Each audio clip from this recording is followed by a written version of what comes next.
Obesity is defined as an excessive accumulation of body fat. This is when a person consumes too many fats and calories but is not physically active. Therefore, the body retains the extra fats and calories consumed. Some factors that contribute to this condition are genetics and environmental circumstances. In both 2010 and 2012, about 78 million adults suffered from obesity. Because of this condition, many victims undergo discrimination. I don't like going to school because all the other kids pick on me. It hurts my feelings. Many people are not aware that fat shaming decreases the likelihood of an individual taking action on changing their lifestyle.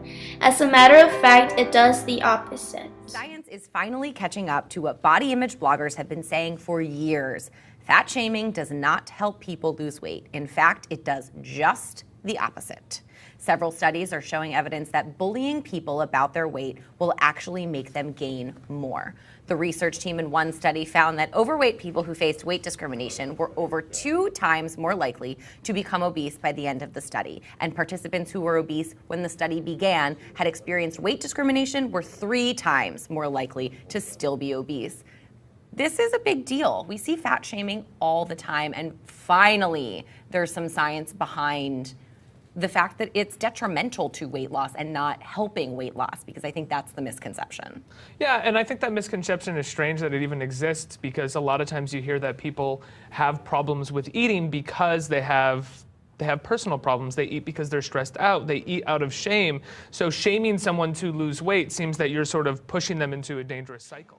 Making fun of people's physical appearance by calling them names or making indirect comments only leads them into feeling shame and embarrassment.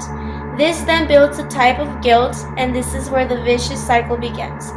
Every time a person feels guilty, it produces a type of anxiety. Anxiety then builds stress or depression, which yields to overeating. Dealing with the depression, what helps me feel better is eating.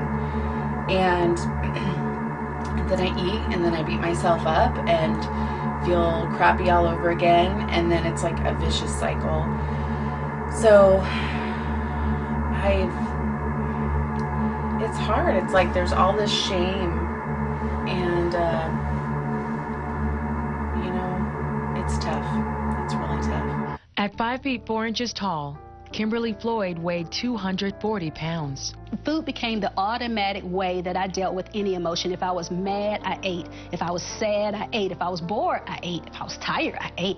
That was the solution for everything. Emotional eating is something that's very common in my patients. So, for example, many people will eat because they're feeling stressed or they're feeling depressed, and many people use food as something to help fill a certain void in their life. What angers me about this is there are children who don't know better, who get emails as critical as the one I received, or in many cases even worse, each and every day.